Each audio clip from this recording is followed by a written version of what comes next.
Welcome and thank you to everybody. My name is Kelly Johnson. I'm the Director of Communication and Engagement for the City of Greeley. I'm honored to be joined by our panelists this evening who will introduce themselves momentarily. Just want to describe our format for you. We're going to be using the chat feature this evening to go through our Q&A portion of the panel. So what we'll do is we'll circle through our panelists. We have a series of questions to ask them, and then they'll respond to those. But throughout tonight's session, please use your chat feature to type in your questions. And then near the end of the presentation, what we'll do is circle through those questions and allow our panelists to address the questions that have come in. It's going to be an interesting conversation for us tonight, and I'm excited that our panelists will be able to offer their feedback and input on this very important conversation.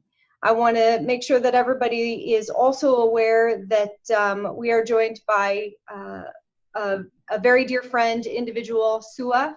Sua is going to serve as our translator this evening. So should you have a question, panelists that come in Spanish specifically, Sua will translate that question for you. She will read those questions aloud as we go through the Q&A portion of our panel. So again, if you're just joining us, I see our numbers continuing to pop up. So again, if you're joining the webinar this evening and you'd like to address a question at any point in time, please type that into the chat. We're going to circle through the questions that we have for our panelists. And then when we get to the Q&A session, then I will go ahead and read those questions aloud so that they're captured on our recording this evening so other individuals can play that back.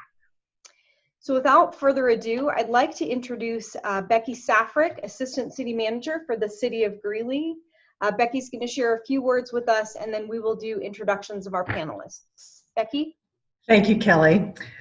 This forum is hosted by the City of Greeley's Human Relations Commission, and this is an 11-member citizen advisory board. The commission was formed actually over 30 years ago to promote and offer a way to foster community dialogue, respect, and understanding among all of its residents. As to this webinar, events across the country have really stimulated important dialogue about communities and how we relate to one another. The Human Relations Commission wanted to offer a place for Greeley residents to also share their comments and experiences and suggestions about ways that our community can foster positive, constructive dialogue and relationships, and also talk about any changes that we need or improvements that we can make to do that. This forum was not the result of any local events, nor is it about any individuals or groups. The idea behind the forum was to convene a panel of local leaders and those involved in the work of diversity and equity to lead this discussion. Human Relations Commission members are solely here as in a listening role and will reflect on the input that they received tonight as they work with their next meeting to see how we might move forward in, again, having thoughtful and positive and constructive dialogue and action steps. We are incredibly grateful for our panelists who will be introducing themselves in a moment. But before we move to that, Kelly, if you could read the commissioners' names on our Human Relations Commission, we'll do that next, and then I will introduce our panel. Certainly, thank you, Becky. It's a delight to introduce virtually here our Human Relations Commissioners: Christian Garcia, Deb Suniga, Jacob Sutton, Jerry Manzer, Kendall Alexander, Lonnie Eckel, Ramon Reyes, Roger Muller, and Ron Heil. Thank you, Kelly. Those are our current members on the Human Relations Commission, and they are listening in again this evening. They'll be taking all the input and comments and discussing it at their next meeting. But now I'd like to introduce you to our panelists, and I will call on them one by one to just do a brief introduction of themselves, and then we'll start some interactive questioning between them. So I'd like to start with Dr. Tobias Guzmán. Hello, good afternoon or good evening. I wanted to spend this time of introduction to just at least do a land acknowledgement for the culture of our Native and Indigenous peoples. Acknowledge and pay respect to our elders past, present, and future, and to those who have stewarded this land throughout the generations. Here in Greeley, we occupy the lands and the territories of the Ute, Cheyenne, and Arapaho peoples. And we also acknowledge that we have 48 tribes that are historically tied to the state of Colorado. As many of you know, my name is Tobias Guzmán. I work at the university and have been for the past 20 years. So I'm happy to be here. Thank you, Dr. Guzman. I'd like to next introduce Municipal Court Judge Mark Gonzales. Thank you, Becky. My name is Mark Gonzales. I'm the judge for the city of Greeley for approximately the last 2 years. I've been an attorney since 2000. My family moved to Greeley in 1977, and I've resided in Greeley that entire time except for my period at DU Law School. So I've been a Greeley boy for almost my entire life. Thank you. Thank you, Mark. I'd like to next introduce Myria Davis. Good evening, everyone. My name is Myria Davis. My pronouns are she, her, and hers. I have the wonderful pleasure of serving as the graduate assistant and the interim coordinator for the Marcus Garvey Cultural Center. I am also a third-year master's student at UNC's Marriage and Family Couples Counseling Program. I came here from Oklahoma 2 years ago, and I'm originally from Chicago. Thank you, Myria. Next, I'd like to introduce Shawana Kimbrough-Hayward. Good evening. My name is Shawana Kimbrough-Hayward, and I serve as the director at the Center for Human Enrichment at the University of Northern Colorado. I've been in my role since May of 2013, and I've been a resident here in Greeley for the last 5 years. Welcome. Thank you. And last, I'd like to introduce Grant Stevens. My name is Grant Stevens. I'm originally from Houston, Texas. I'm the son to Reverend Dr. Jan Courtney Stevens. Played football here at the University of Northern Colorado, and just really excited to hear everyone's perspective and share mine. Thank you. Thank you so much. I hope you can appreciate what a talented group of leaders we have with us this evening, and of course we're eager to get started on some of the questions. What I will do next is we have about 4 questions that we'd like the panelists to reflect on.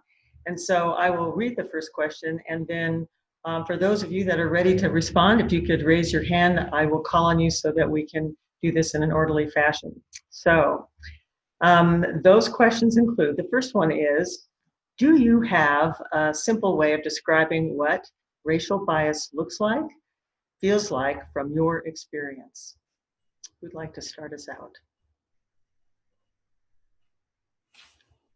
Tobias. Sure. Well,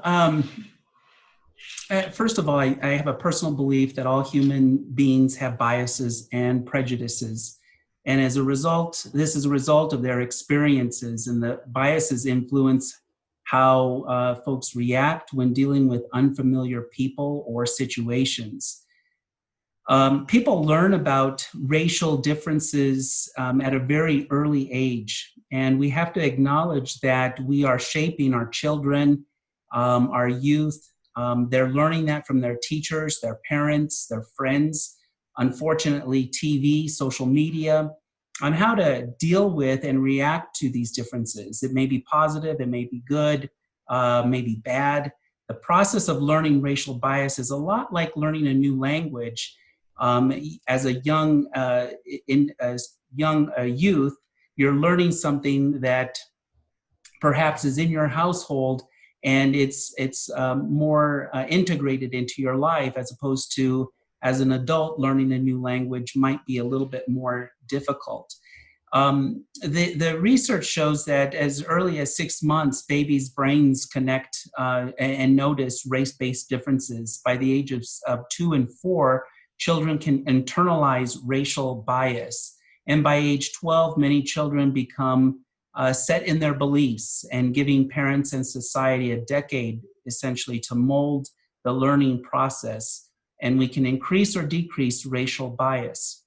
The question that you asked about in terms of what that looks like to me, I've had 3 different experiences here in Greeley, and I want to just focus on 2.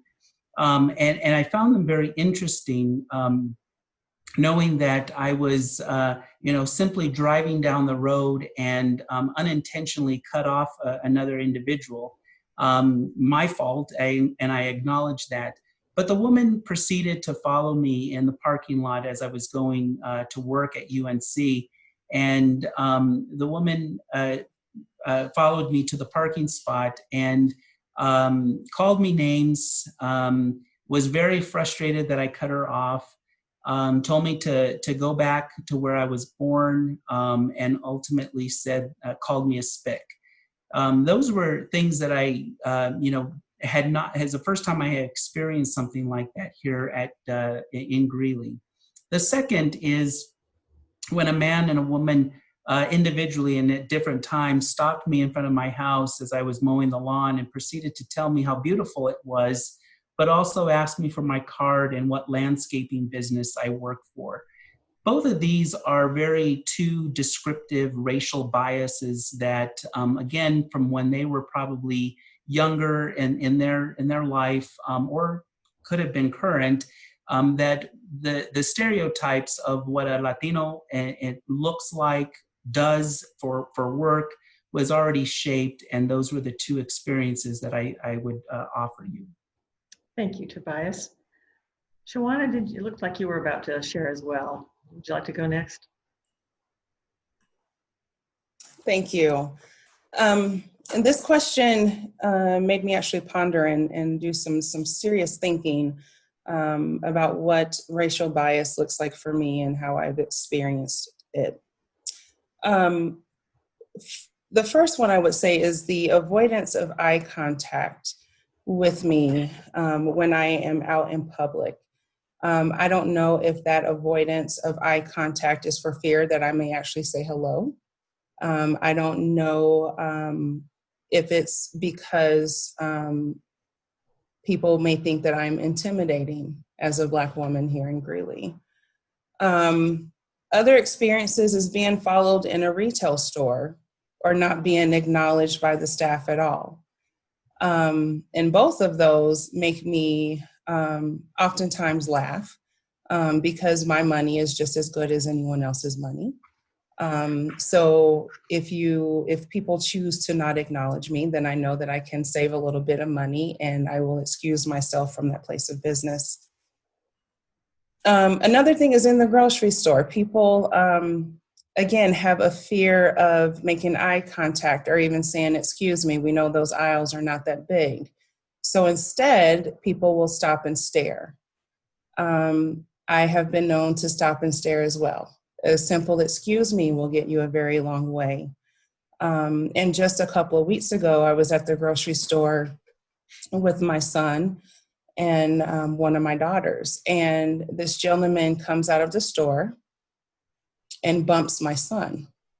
So my son says, excuse me, even though it was not him who bumped into anyone. So that let me know that my son wasn't even seen by this man who was so hurriedly leaving the King Soopers on 35th. The last one that I'll offer is when I'm in meetings at work. There's a lot of times that I will speak on the topic at hand. And after those meetings, people will sometimes come up and say, that was a great point you made. Thank you. I don't always understand why that has to be addressed after the meeting. Or they may say, oh, you said that so eloquently.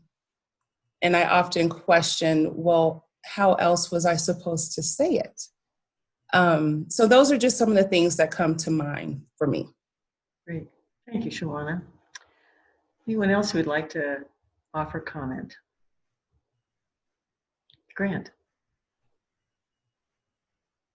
I was going to say I relate to that so much because growing up, I'm a very compassionate person. I love people so much. One of the things I've battled my whole life is bullying. And being a young African-American man growing up in the south side of Houston, you experience that a lot. And I just relate to that so much because oftentimes the comment I receive from white Americans is, you speak so proper, you speak so well. And I look at them and I say, well, did you assume I would speak otherwise? What is it about me exactly that makes you think that I would speak otherwise? Did you not imagine a large African-American man can use big words and knows how to use them in the right context? I was raised by an English teacher. I spent many of my summers writing essays even when I didn't want to. So when I hear about racial bias, I think about not being seen. It doesn't matter how many essays I write. It doesn't matter that Grant's one of the most compassionate people you'll meet. When you see me, you just see a large black man. And you think of rappers, you think of drug dealers, but I can't control that. So I'm so passionate about these topics because I want young African American men to grow up in a society where they can be based on the content of their character and not the color of their skin. They have the right in this country to have education and to be seen for who they really are, regardless of what that is. So I relate to that. And regarding Mrs. Hayward and her son, I recall a story I told my mom while I was attending Pershing Middle School in Bel Air, which is a more affluent area. I told Mom I had to go walk about a few hundred feet to go meet her at a car. And I told Mom, I said, these two white kids were walking on the sidewalk, so I had to move out of the way because I didn't want them to be afraid of me. And that broke my mom's heart because I'm one of the nicest young men you'll meet. But I've been so ingrained into my DNA that I have to do more just to be seen for who I really am. And that even goes tenfold for African American women, which I'm sure Ms. Hayward and Ms. Davis could tell you even more. But since seeing the struggle and battle that my mother has had has inspired me to use my voice, and that's just something I'm very passionate about. I'm sure Ms. Davis will enlighten you more on her experiences now. Mm-hmm. Great transition, Myria. Would you like to go next? Hello, everyone. I'm just going to give another example, kind of highlighting what Ms. Hayward was talking about being followed in a retail store. This past Thursday was my birthday, and so my friend and I thought we'd spend a lot of money on makeup. And so we went to a Sephora store, and from the moment that we were in there to the moment that we were out, I would say we were probably asked, "Are you okay? Do you need anything?" about 20 times. And at first, I realized that it was them, doing their job and whatnot. But after a while, it's like, okay, it's just me and my friend here, no one else. There's like not enough people to ask if we're okay or whatnot. And there was a moment where a worker, she came and she handed me like one of their little shopping bags. And all I literally had in my hand was one item. And to me, that kind of communicated like, here, use this bag so I can see what you're having. Because I had my big tote bag, but I felt like she thought I was going to steal something. And after being in this beautiful melanin skin for 24 years, you kind of are able to tell the difference between, here, use this bag to help you, and here, use this bag so I can watch you not steal things. Thank you, Myria. Mark, would you like to offer any thoughts about that as well? I think everyone's talked about experiences that are just really painful and hurtful to individuals. The bias can be so unbelievably small and slight that you barely can perceive it from certain people. While Tobias is talking about the lady that followed him into the parking lot and was yelling at him and yelling out horrible names. But there's times when I can call people on the phone and speak with them, and then I give them my name of Mark Gonzales, and you can hear the pause or the way they will change the way they want to speak with me. Or when I introduce myself and say I'm Mark Gonzales, and they're looking at me trying to figure out, how is he so not dark, is kind of the way I feel a lot of the people. My mom's German-Irish from Chicago. My dad is, and was, I should say, was a very, very dark man. I just turned out to be much more lightly complected. But it's funny watching people trying to gauge your ethnicity when they hear your name and they're looking at your color of your skin. And so that's just the way it is. And there's some people you can try to convince and change and deal with and hopefully put them in a better place. And some people you'll never change. Unfortunately, that's how I would describe bias. That is a perfect segue to our next question as well. And on our, we had shared the Maya Angelou quote, "We do the best we can with what we know, and when we know better, we do better." My next question to you is reflecting on that quote as it relates to racism, equity, and inclusion. What gets in the way of knowing better or doing better? Mark, would you like to start us out? Mark, you're muted. Sorry, I know. My mouse was going all over my 3 screens. I apologize. I think there was a great article, and it's by Jamel Hill, when she was talking about Deshaun Jackson from the Eagles and some of the texts that he just had, that a lot of people frowned upon and some people didn't.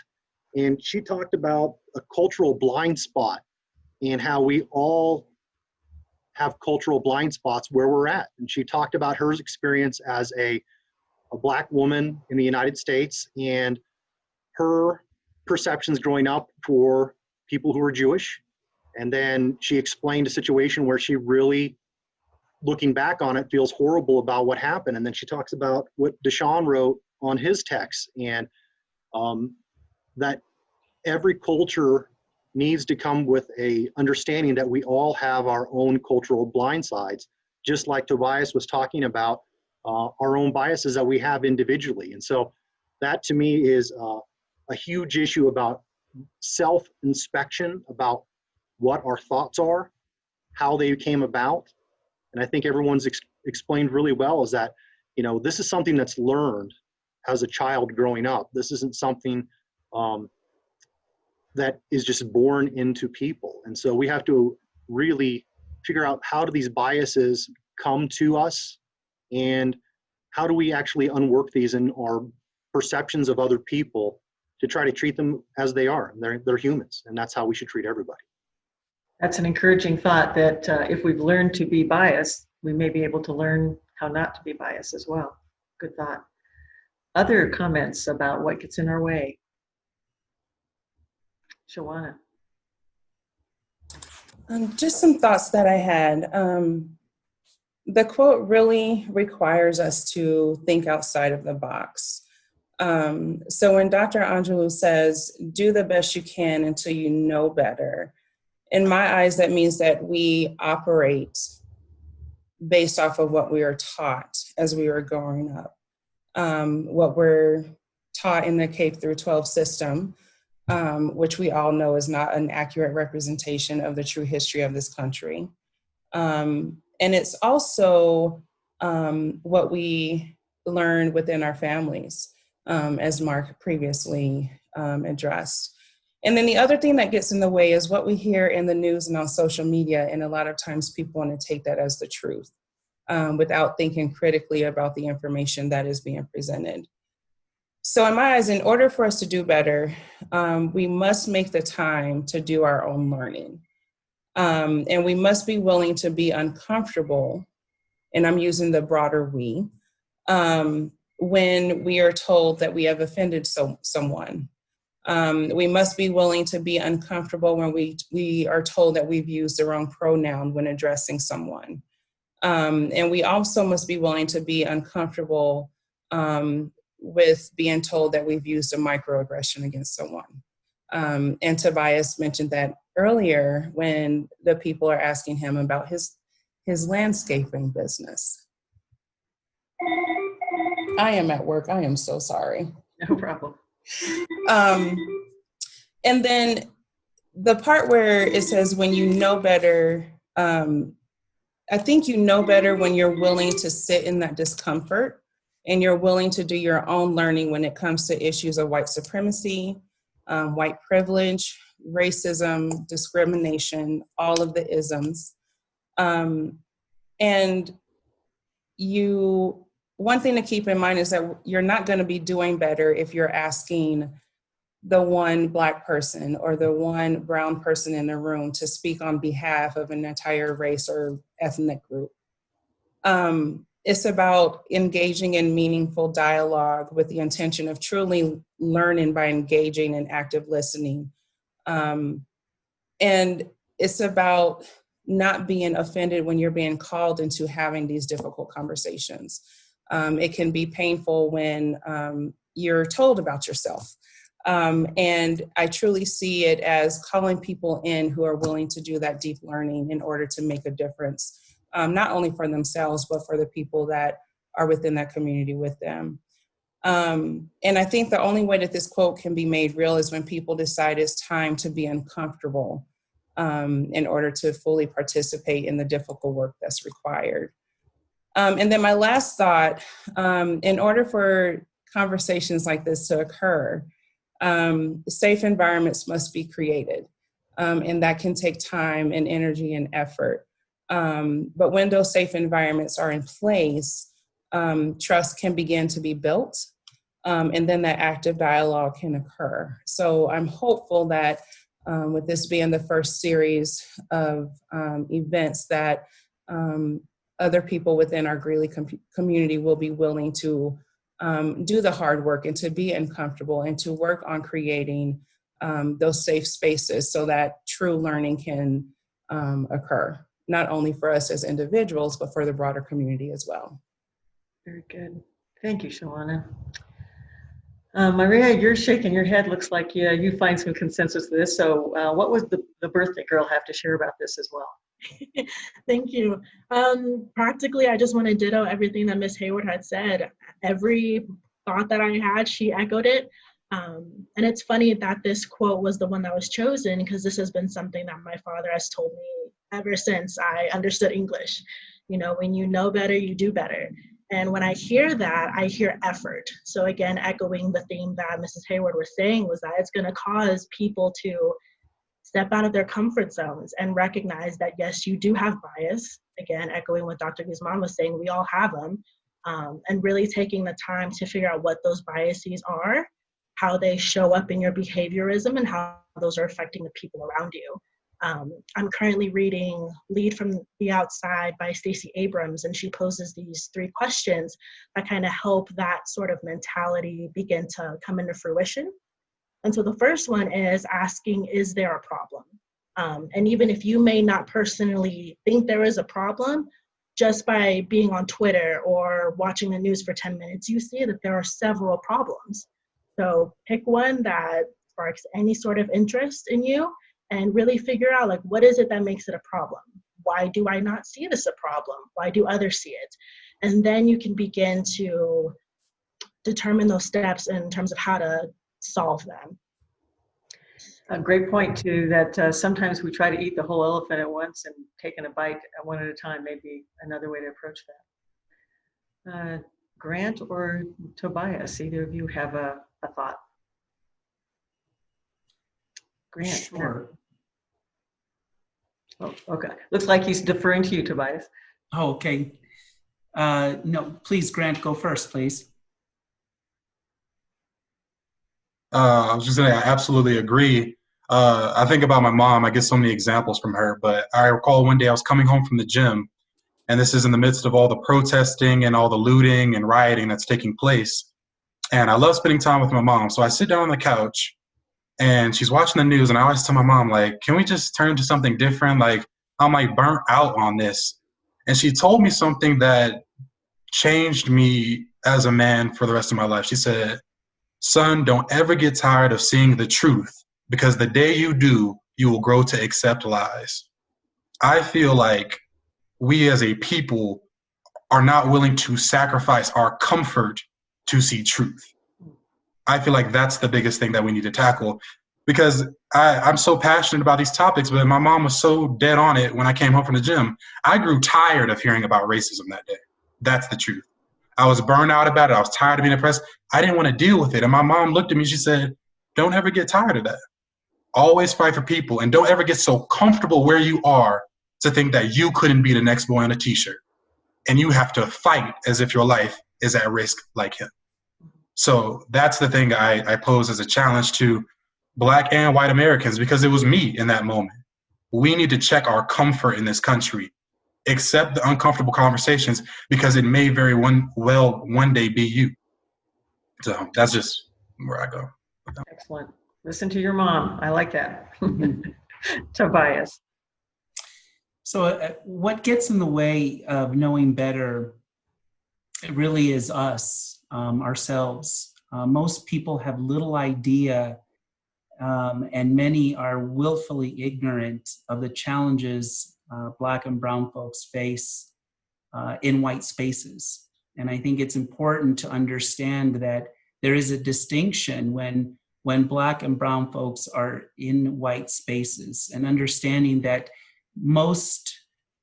when Black and brown folks are in white spaces, the iconic ghetto and the visual impoverished barrio is always in the background of people's minds.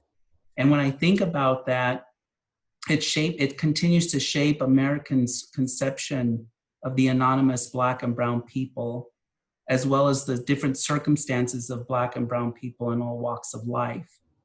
And those are as I look at the first question and I look at this particular quote, it's a shaping and molding of the minds of people.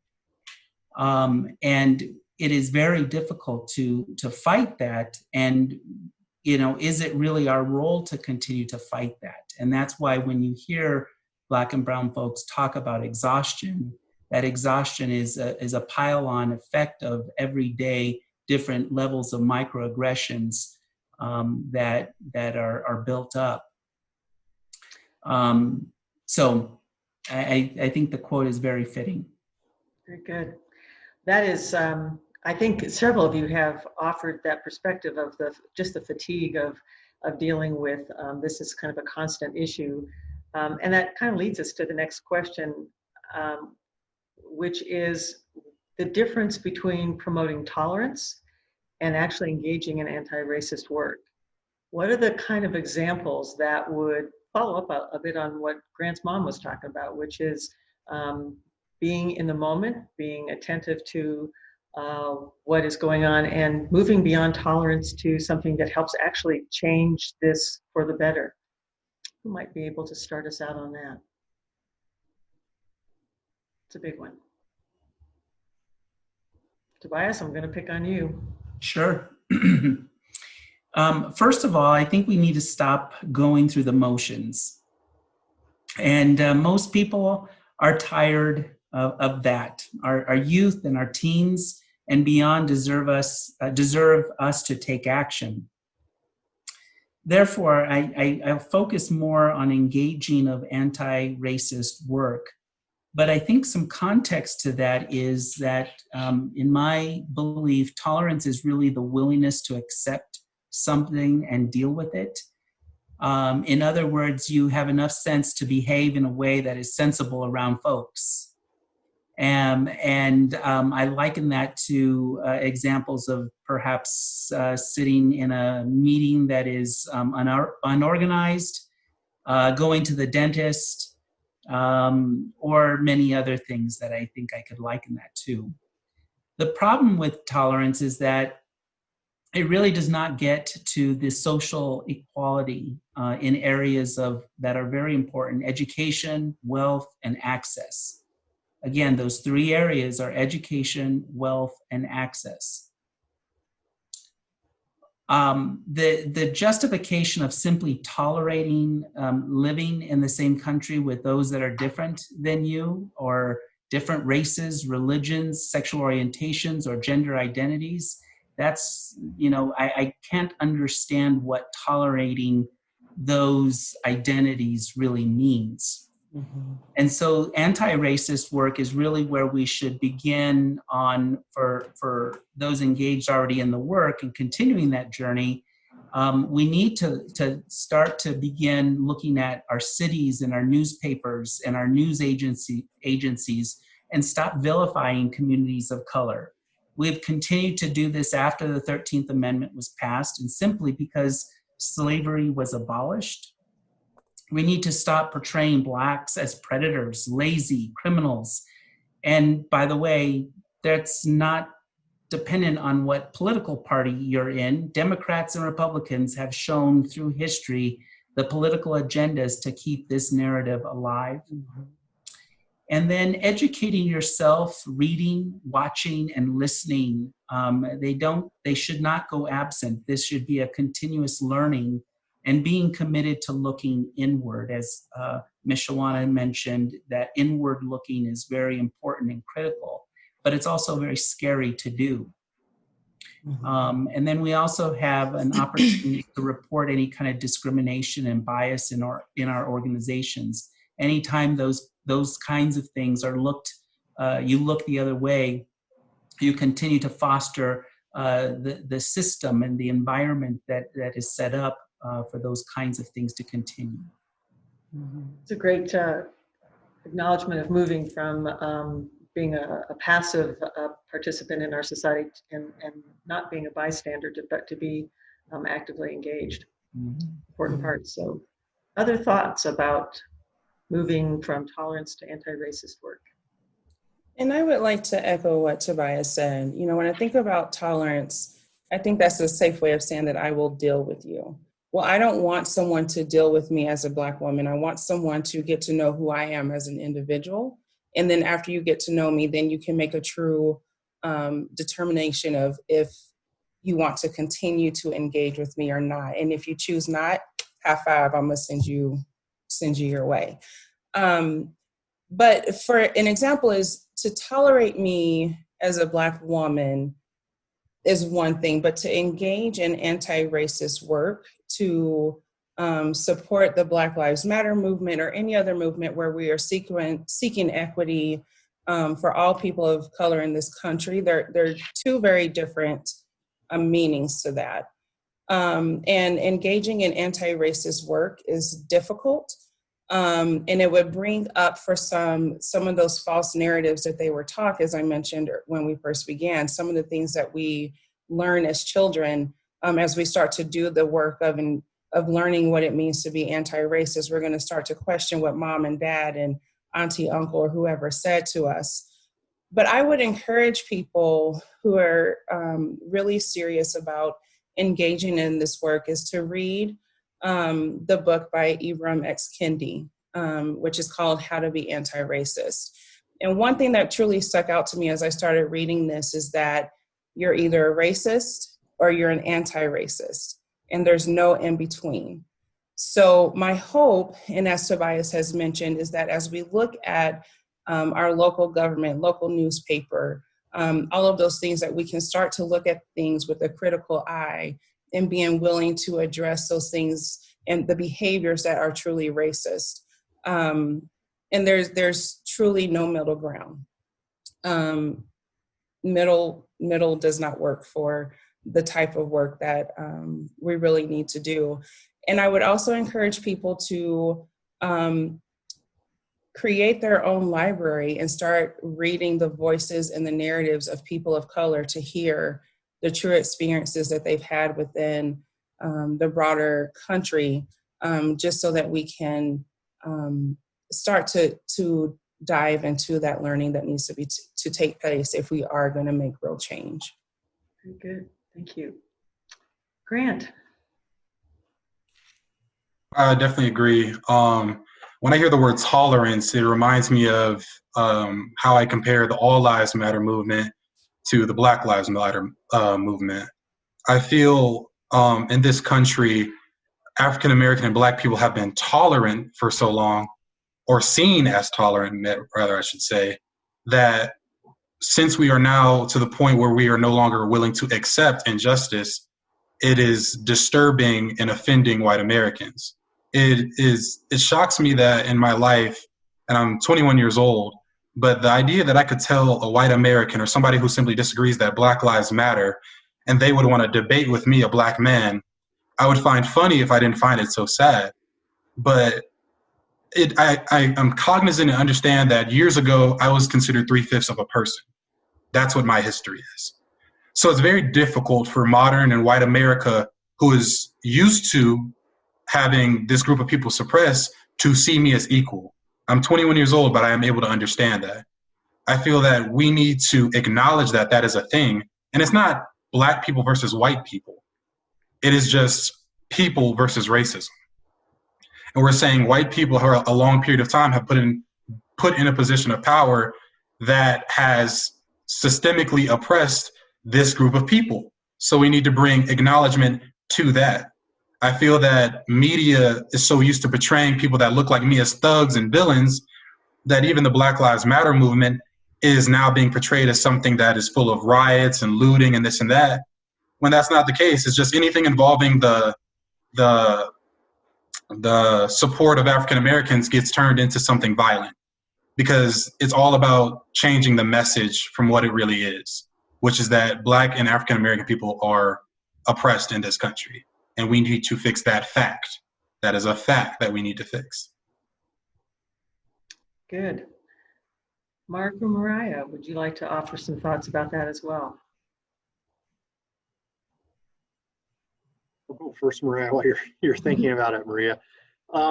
It's a struggle to figure out the difference for tolerance and getting to work on anti-racist work. I mean, how do I convince or talk to somebody about changing their worldview on something they've grown up that for many people is ingrained from their grandparents and great-grandparents and going on?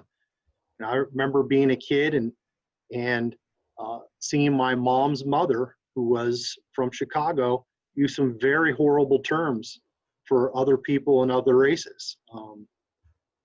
I didn't think it was acceptable, but there's no way I was going to be able to change my 80-year-old grandmother's mind about how she should be treating other people. For me, I struggle on how do you try to control that? And you see things like Morgan Freeman, he talks about, don't talk to me as a Black man or call me a Black man and I won't call you a white man. And it's more about celebrating people as individuals. But I also want to be able to celebrate people's cultures too. And I don't know how to balance that out. And to me, it's really difficult on how do you do that? How do you recognize somebody for their cultural differences and celebrate it? But then also, as an individual, not say something that's going to offend them by asking them or trying to celebrate that. And we talked about uncomfortable conversations, and that's part of it. Not only an uncomfortable conversation on my asking the question, but also I think on the person receiving the questions, like when someone asks me, how long has your family been in the United States? Well, that's a question that I think some people may be interested in. Some of them came across the land bridge. Some of them came across the conquistadors. Some of them are indigenous Mexicans. I couldn't answer that question for those people. And I could be angry about that question, or I could just go ahead and try to have a conversation with that person about my background. And so it's very difficult, I think, to be able to draw lines and talk about what tolerance is and anti-racist work is going to be. I just think we need to walk the walk individually every day and be the person we want to present, who we are happy with, and just trying to better ourselves every day. Thank you, Mark. Myria, would you like to say anything else with that? Yeah, so when I read this question, I was immediately thrown back to my high school days. And I was very fortunate to attend a pretty well-off, pretty prestigious high school in Oklahoma. And as much as I thought I did not have friends. I had people who tolerated me, but only to a certain extent. And that extent was, yes, they saw that I was of a deeper complexion, but the moment that I started playing rap music off of my phone, or the moment I started using Ebonics, that's when the toleration stopped. And then that's when comments of like, well, Myria, you don't really act like that normally. Or, do you really like that music? Or is that how you speak at home? Those comments were almost a constant every day. And so in my mind, that was an example of tolerance. But what I've been hearing from everyone's responses so far is a common theme of accountability. And you can either take that as holding others accountable for the things that they say and do, or just beginning with yourself, which is as equally as difficult. I said something that probably should not have been said. And I always find it funny when people say, like, I'm sorry if that offended you. No, it did. It did offend me. And I would appreciate it if you recognized that and take this as a learning experience. Again, putting that effort, when you know better, you do better, to recognize how you offended me and how to hopefully make sure it doesn't happen again. Mm-hmm. Great. Tobias and I had a conversation not too long ago about the fact that we didn't have any more time to do nothing, but we do have time to do something if it's going to make a difference. And our last question for you is just that. There may be many areas where we could start the work to address some of the issues that you have shared on many different fronts. Can you offer one or two steps that individuals or organizations could take to move this forward, this dialogue that we're having about constructive community relationships and conversations, but also our experience of living together in this community? What are a couple of things that you would suggest could be done or taken to help move this to a positive future state? Grant. Yeah, I've been seeing a lot of people who've been leaving comments asking that same question. And one of the things I say is just how when we're electing people to office, we hear about all the things that they're talking about they want to do, whether it's border control or free healthcare and all these different things. I feel like one of the things we can do right now as people is to only elect people who are prioritizing minority life. I feel like that's something that we can do right now as a staple to make sure we're electing people who are going to look out for people of all races in our country. Another thing you can do is I've signed more petitions in my life now than I think I've ever signed. So that's definitely a thing you can do. You can also donate directly to the Black Lives Matter movement. I wrote it down, but the Equal Justice Initiative is something that was created by Brian Stevenson. He represents African American men on death row, who many of which I don't think people realize 1 in 9 people on death row are innocent. So he represents them and funds them if they don't have proper legal leadership. So there's a lot of things you can do. It may not feel like it in your community every day. And Greeley, I've been blessed because I met some of the nicest white Americans I've ever met in my life in Greeley, Colorado. And I really do believe there's more good out there than bad. But there are ways you can be anti-racist and there are ways that you can participate. Great. Thank you, Grant. Some other suggestions. Tobias? Oh, Myria. It's me. I actually appreciate what Mr. Stevens just said, because this has been a lot of conversations, or this has resembled a lot of conversations I've had with my students, those who want to get involved with the BLM movement, but aren't really sure how to. And what I've suggested and what seems to land well with them is to get involved in ways that are congruent to yourself. And so what I mean by that is, if you're not a protester, like if you just know in your heart you are not a protester, then that's fine. That doesn't make your voice any less valid. That doesn't make your good intentions or heart less valid. Just find ways to do that. So if it is donating money, or if it is, reading up on literature and trying to educate people the best way that you can, I think that's a great start to begin with personally. On an organizational level, I would look at people's executive boards or those that are empowered.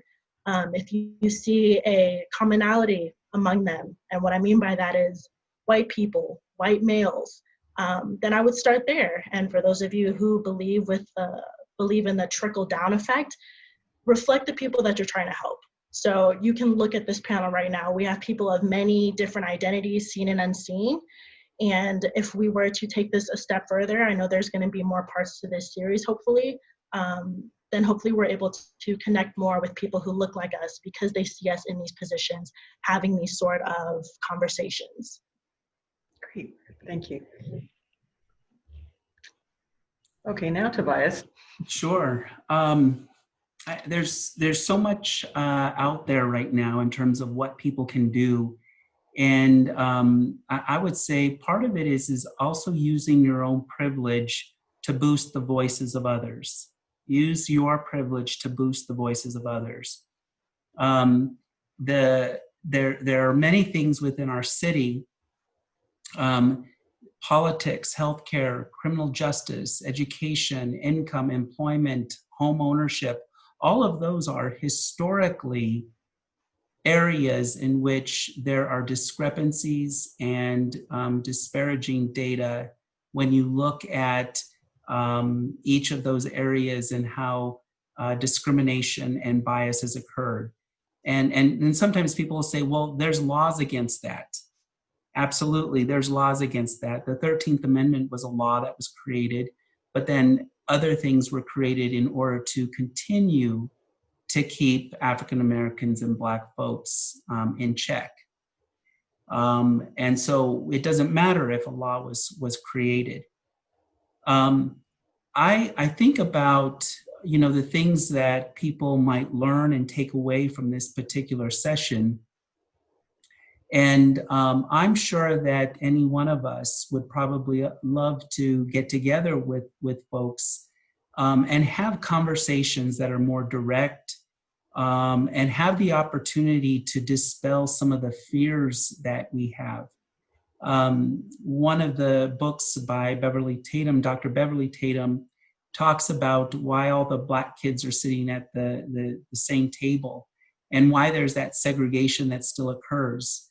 Well, I'll tell you that folks of color like to sit together because we are comfortable. We are able to interact with each other.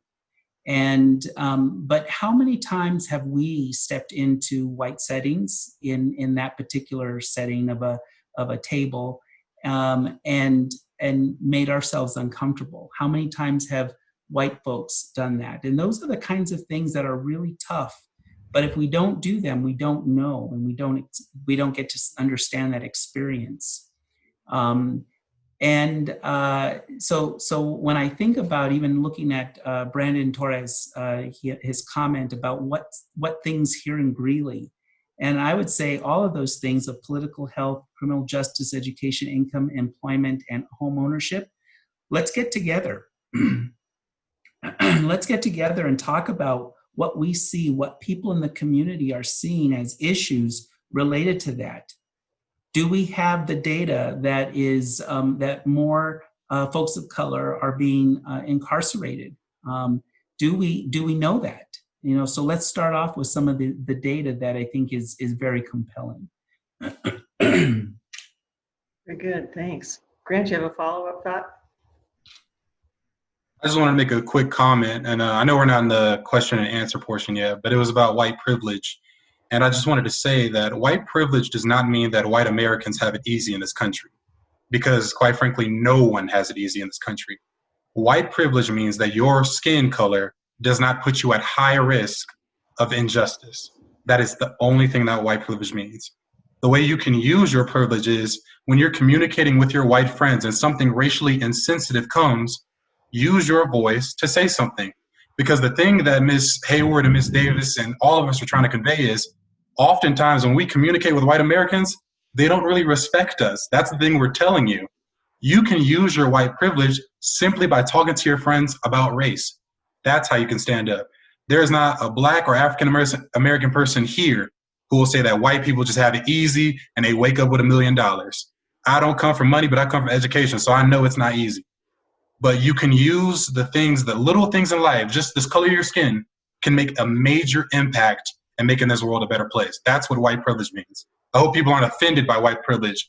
It's meant to make you uncomfortable so that me, Ms. Davis, and Ms. Hayward can have a conversation with you about why. That's why. Thank you, Grant. Nice follow-up. Shawana or Mark? I just wanted to echo what Mr. Stevens just said. My thing is, and like he said, it begins in your own family. I was in a book club with a friend, and we were reading the book So You Want to Talk About Race, and she really, as a white woman, she really came to grips with the things that she was taught that were incorrect, and the other women in the group had the same realities of, you know, finally being able to see and understand the school to prison pipeline, starting to see that there are discrepancies when it comes to healthcare and access to mental health needs and things like that. So just to echo what Mr. Stevens said, it starts at home. When you see it, say something. You know, if it's something that could be offending to someone else, talk to your friends or your family members or whoever it may be about why that is wrong and why we must all do better. You know, I think about my role as a mother, and I have 6 beautiful children, and I want them to go through this world treating people how they want to be treated. And if my kids were to treat people the way that they have been treated, we would have a problem. And I think about my son, who is in District 6. And last year, there was an incident where I get a phone call that says, oh, well, your son pushed a young lady in the hallway. First of all, that is not my son. So when we get to the school, my husband and I, we are then told, well, Xavier was picked out of the photos from the yearbook. You're profiling my son now? So as we're getting on our way to the school, Xavier even called me and said, Mom, I didn't even have gym today. So there's no way that could have been me. Those are the things that we need to address. Those are the things. When my son is playing football and the referee grabs him because there's a tussle between the boys, why did he feel the need to grab my son and none of the other young men who are on that football field? Those are the things that we need to speak out against. As his mother, it is my role to speak out on the behalf of my son, because I refuse for him to be treated less than in any school that he's in. So I hope and pray that the school that he is about to go into in the fall is ready for him and his mom and his dad. Well, yeah, we know how moms can be, don't we? So, Mark, would you like to offer the last thought on this question? Yeah, I think it's important to be the change. All of us, and you see people here have done very well educated. We need to promote that among young children of color. Would do that in my truancy when I was in charge of that for the Weld County truancy. We need to talk to kids. People want to make a change, volunteer in a group that would help children of color. Vote. We're at 100 years for women voting in the United States. We need to celebrate that as well. So people need to vote, and that's where it counts. But it doesn't have to be, you don't have to be on city council to make change. It can be as simple as when I was teaching over at Ames at the Post Academy, seeing Latinos and Latinas there wanting to be police officers. And you want your police force to reflect your community. That's a problem for a lot of communities. We don't have a lot of Black folk that are going to be on the police force. We don't have a lot of Latinos that are on the police force. And that's a problem. But that's not a problem that we should look at white folk and say, you've got to fix that. That's something that we need to, as a community, promote and try to get those people involved. So ultimately, in the end, that's what my dad always told me, be the change. And that's what I would ask everyone to do. Thank you all. It sounds like we've got plenty of work between all of us that we can do in this regard. And that ends the questions that we had for our panelists. And we'd now like to have Kelly share with us some of the questions that come from our audience that may be areas that we can address. And we'll spend about probably about 10 to 15 minutes with those questions. We know we won't get to them all, but we'd like to get to those that may follow a theme that we might be able to respond to. So with that, Kelly, would you like to lead off with the first question from the audience? Thanks, Becky. So just as a reminder, in case some folks might have missed the introductory comments here, if you have a question, please feel free to chat that in. I'm going to ask the question out loud so it's captured in our recording, and that way the responses are captured as well. Sue is serving as our translator, so if we have some questions that come in Spanish, she'll be able to read those aloud to the panelists. So I will start in the order in which these questions came in. I've been monitoring that chat feed, and I am summarizing and kind of synthesizing some of these questions that are related. If you don't think that your question has been addressed, you're welcome to send that in again. And I commit to you that I will do my best to make sure we address as many of these as we can. So the first question, and panelists, again, if you're ready to respond, please feel free to raise your hand, and we'll try to follow that same format. Given your experiences and perspectives, what is your best hope for the Greeley community, and what policy changes would you propose?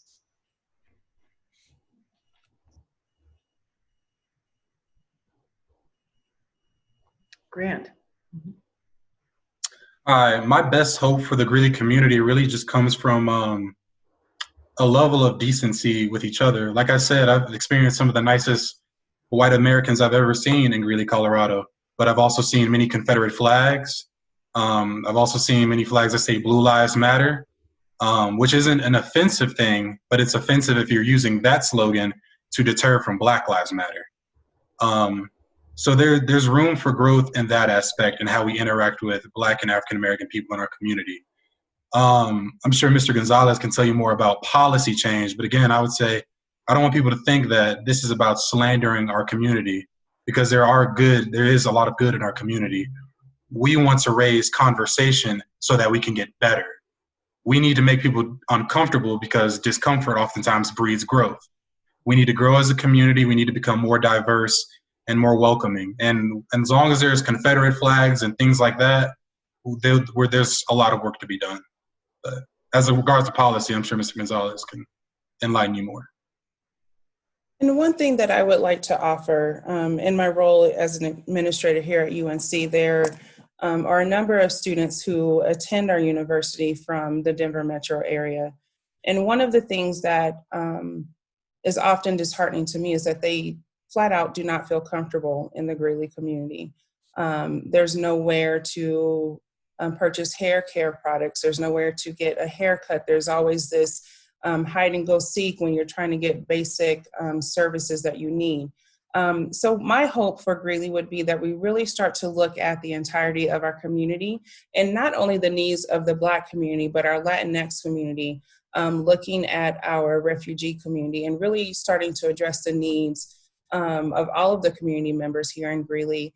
And as Dr. Guzman had mentioned, if it's access to healthcare, access to affordable housing, thinking about Maslow's hierarchy of needs and making sure that those basic needs are met just for basic survival. So I would hope that those who are listening they're not hearing me just say, oh, it's only about the Black lives. It's not just about my Black people, it's about all people here in the Greeley community.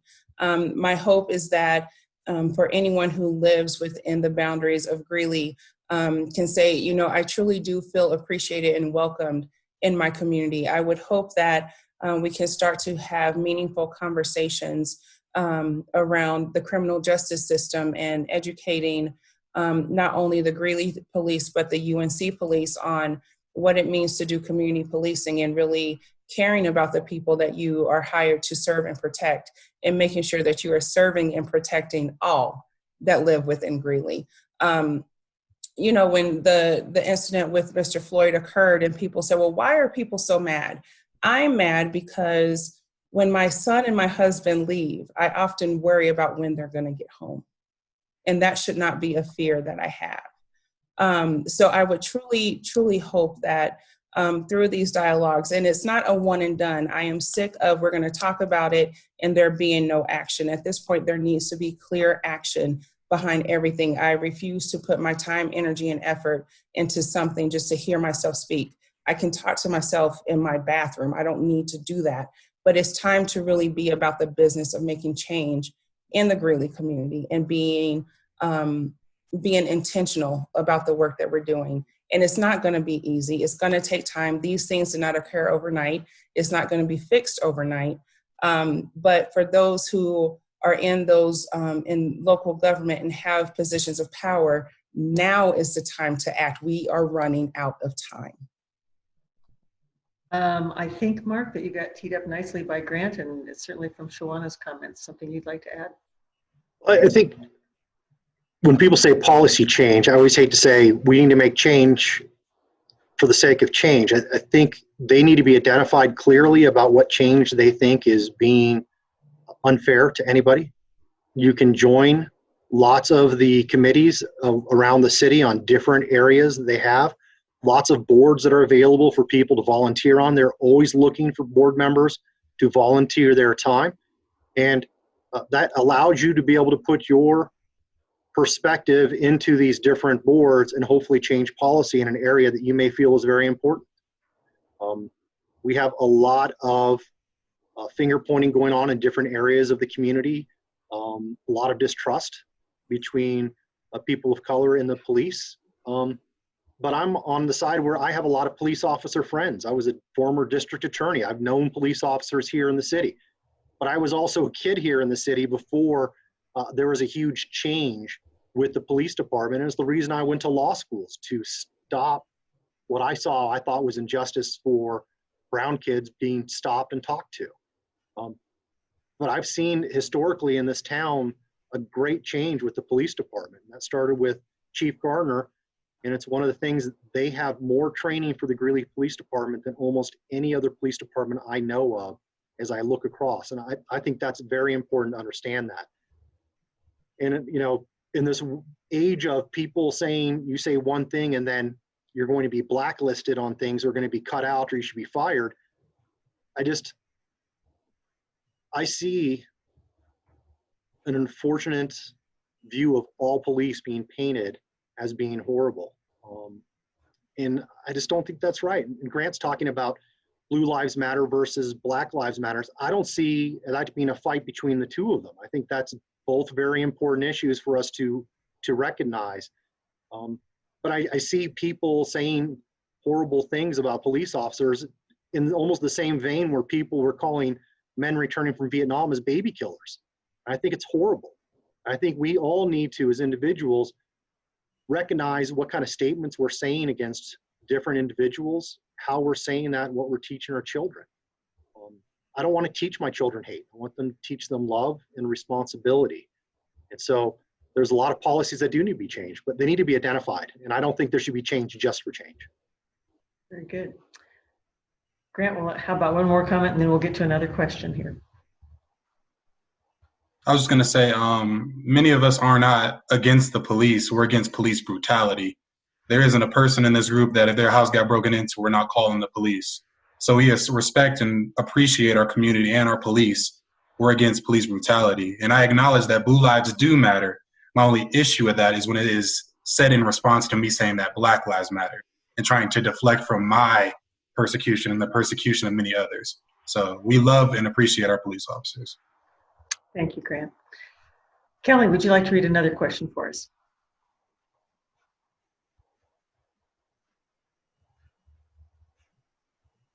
You're muted, Kelly. What institutional policy or directive can you hold up as evidence of systemic racism? I'm going to start with Tobias because if it comes to institutions, he's my guy. So Tobias, could you offer some thought about that? I think, first of all, the one thing you can't put your finger on is climate. And every one of us probably has a different sense of what that climate feels like. And this then leads into, you know, some of the actual policies, but I'd like you to really reflect on a climate. So all of us here living in Colorado, you know, when it hits 30, 40% humidity, we feel it, right? And when we feel it, we know that there's something different going on.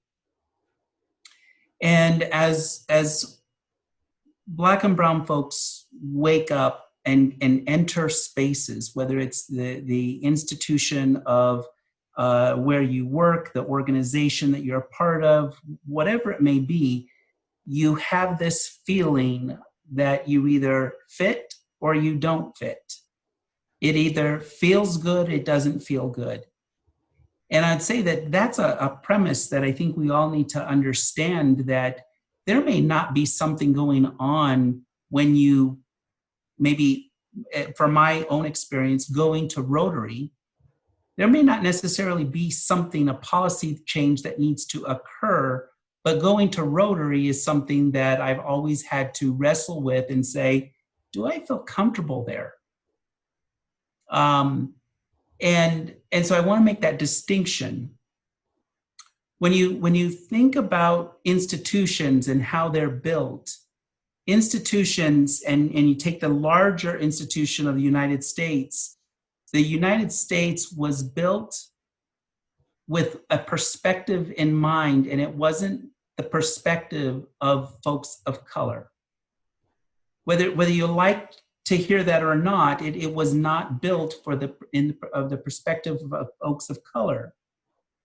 And so policies naturally are designed and built for people you know who established them. And so when I think about healthcare is something that people of color don't have access to. So why can't we change that? When I think about this, current situation of our pandemic, and schools, K through 12 systems are wrestling with the idea of sending children back to schools. And I think other countries have it figured out because they have policies and practices in place that say everyone is going to have a first star or 5-star learning experience at home because they're going to get the technology. Do we have the institutional will to be able to do something like that? And this is by no means any discrediting of our district. Our district does phenomenal work. But I'm talking about the greater issue, and that greater issue is our institutional will. The United States will to do something and to actually make some changes. When I think about the institution of the University of Northern Colorado, we, for a long time, looked at financial aid, and financial aid, it can be looked at as an expense to the university, or it can be looked as an investment in students. And I hope that we all look at it as an investment in students because we want them to go through the institution to get their degree and get a job and become lifelong citizens. But policies within financial aid hurt students, and that's at a federal level. And I think UNC does a really nice job of trying to work on that. But that's a bigger issue of federal dollars. And again, what goes into this is politics, which really is a barrier to all of the things that we're talking about. Sides, politics, who you believe in, who you don't believe in, which really is an issue. I think what I'm going to do is ask Kelly, given the time that we have. I think Tobias did a nice job of covering a lot of ground there. Kelly, can you read us one more question?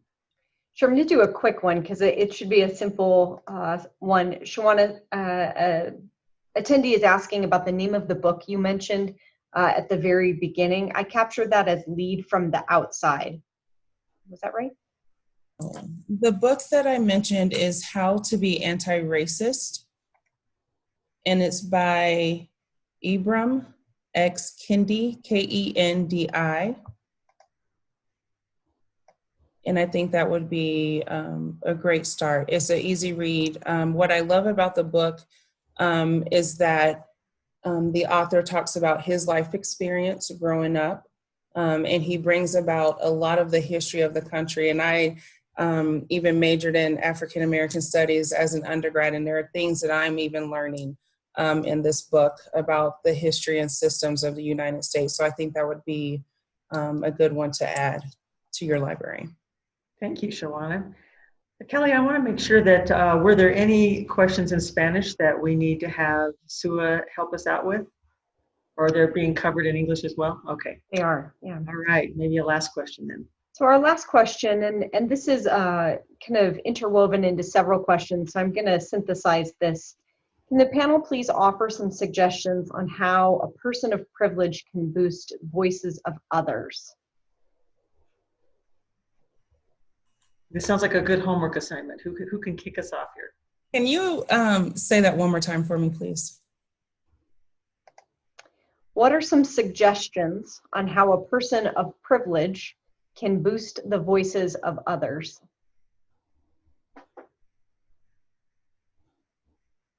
Grant. I would say first and foremost, it comes from your own education. I believe Ms. Davis already covered that, or Ms. Hayward, but it comes from your own education first. Think about what does it cost you to watch a speech from Bryan Stevenson, or to just read literature, or things that you can do yourself to better educate yourself.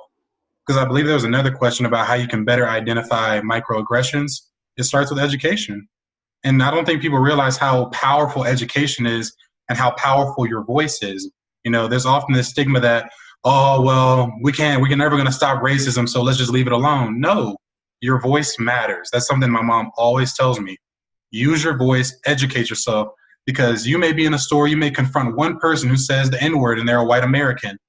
You may confront that one person, but you may say it so loudly that 10 people hear, and it's going to cause them to think. So you yourself have a lot of power. You as an American have a lot of power. Use that, educate yourself, and just learn. There's so much information out there. And if you're afraid to approach an African-American person or a black person, you're afraid to say the wrong thing, just ask. There's so many white people who just ask me, like, does this offend you? Can I say this? Should I say this? And I just give them a genuine answer. We're not, media portrays us as these violent and aggressive people. We're human beings. Just ask us questions and we can move along and be in harmony. Myria, you had some similar kind of suggestions earlier. I wonder if you have some thoughts about what can we do? What can help move this forward? Yeah, I just want to highlight something that Mrs. Hayward had said earlier about creating a safe space, and then tagging on to what Mr. Stevens just said. If you just happen to not know any Black person or person of color, you can ask someone politely. You can ask them to hold you accountable. So if we're ever hanging out and I say something like off the wall, please catch me on it, call me out on it, as well as again, finding those ways that are congruent to yourself.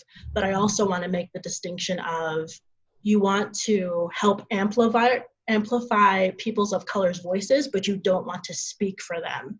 And that's a very fine line, but the fact is that that line is there. We don't need you to speak for us. We can do that. We've been doing that, but we would just want your support in what we're trying to do. Very good.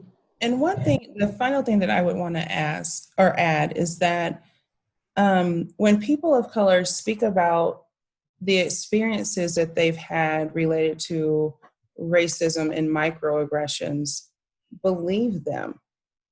These are lived experiences, and there's no need to make up a story of abuse. The books that I've been reading have talked about racist behaviors.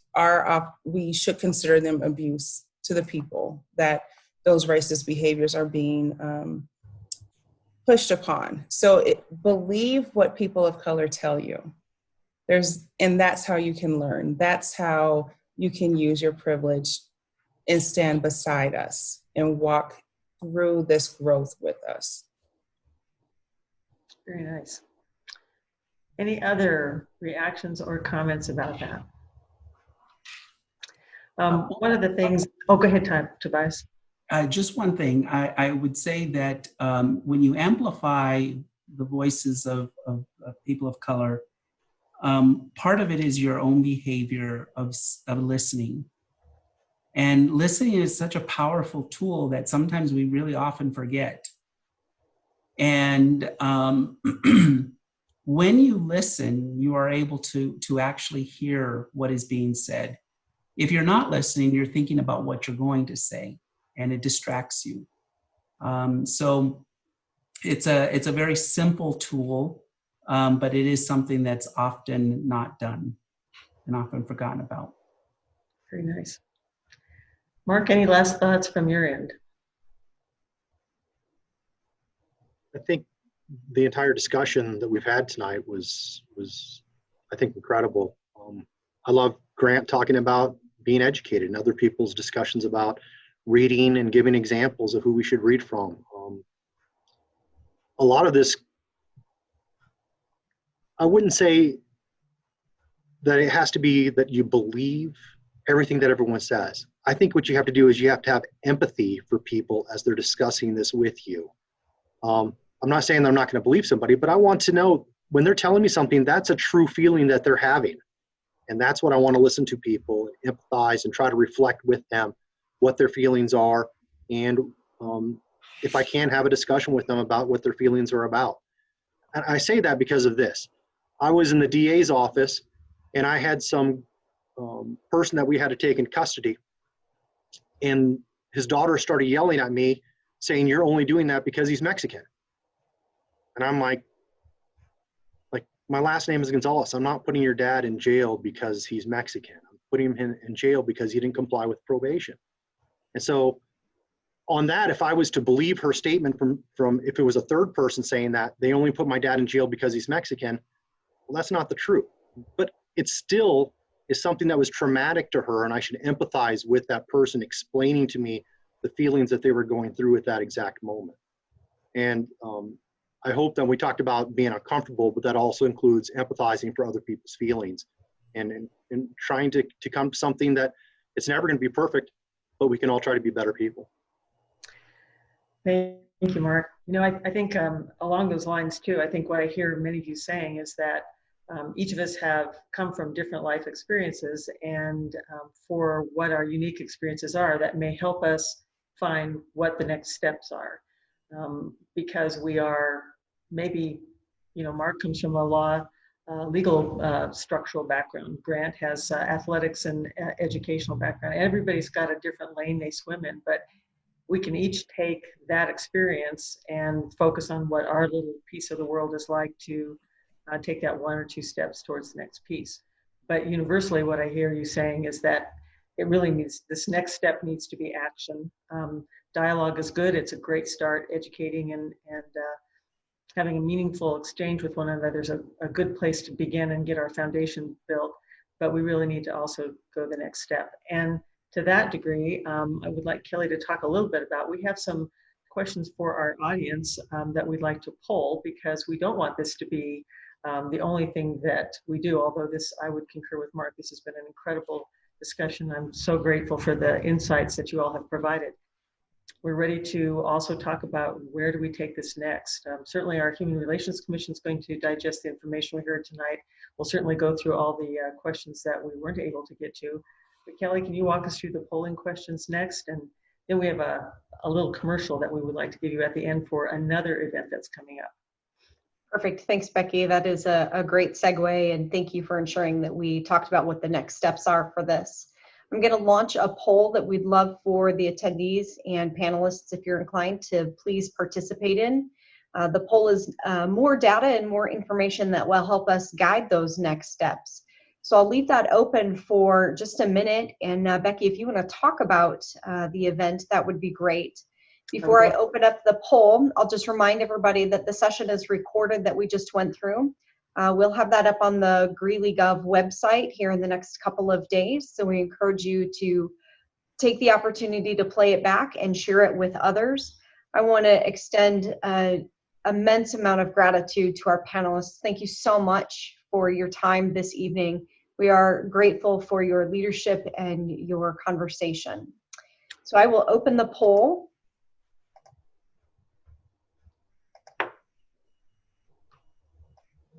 Leave that open for just a minute. And Becky, if you'd like to share your event.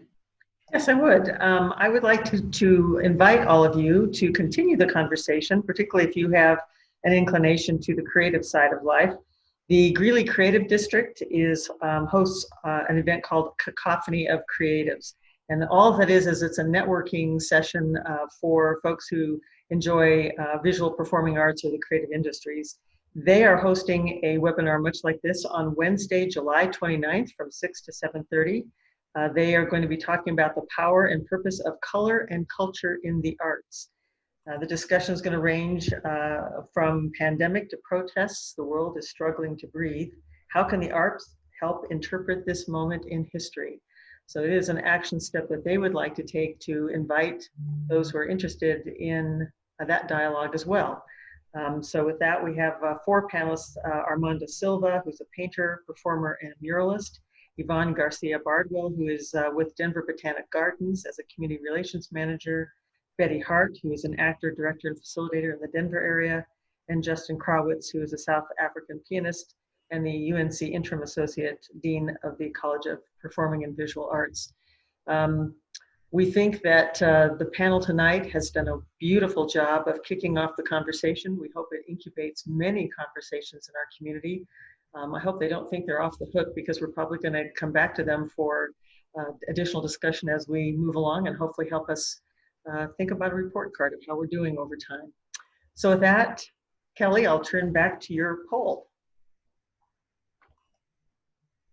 Great. Looks like we still have a few more people completing that poll. So I'll just ask if there are any final comments that the panelists would like to make before we conclude the evening.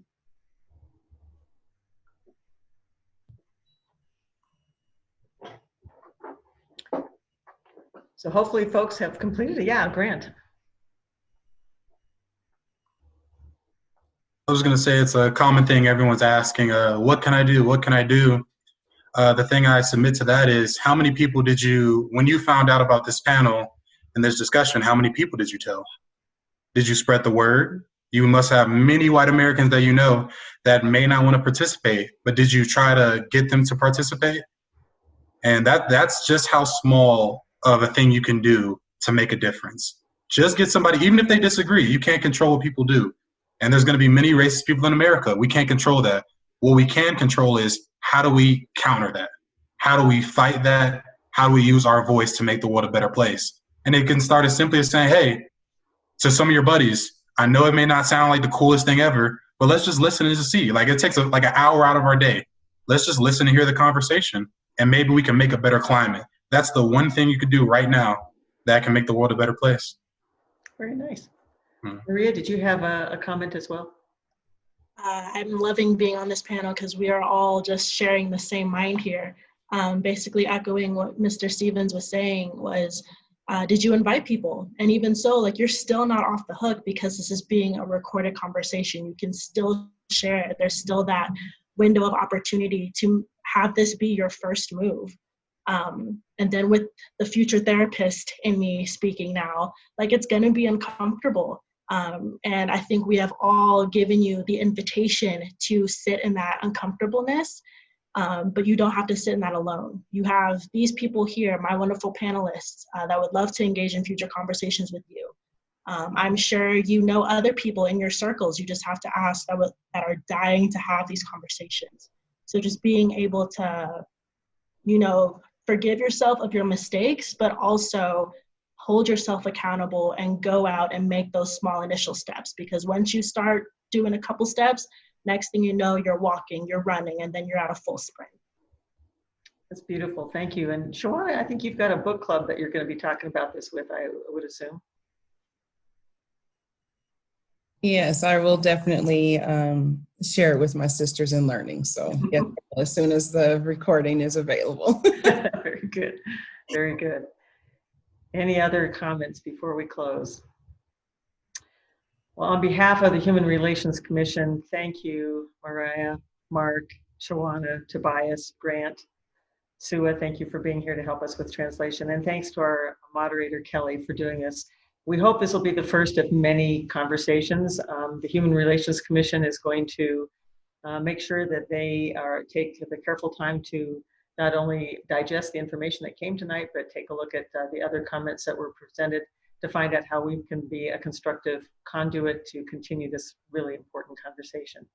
Thank you all so very much on behalf of the City of Greeley and the Human Relations Commission. We're very grateful for your participation. And thank you to the audience who joined us. It was a great number of individuals who took the time to take that first step. With that, Kelly, anything else? All right. Thank you all. Enjoy your evening. Good night. Right.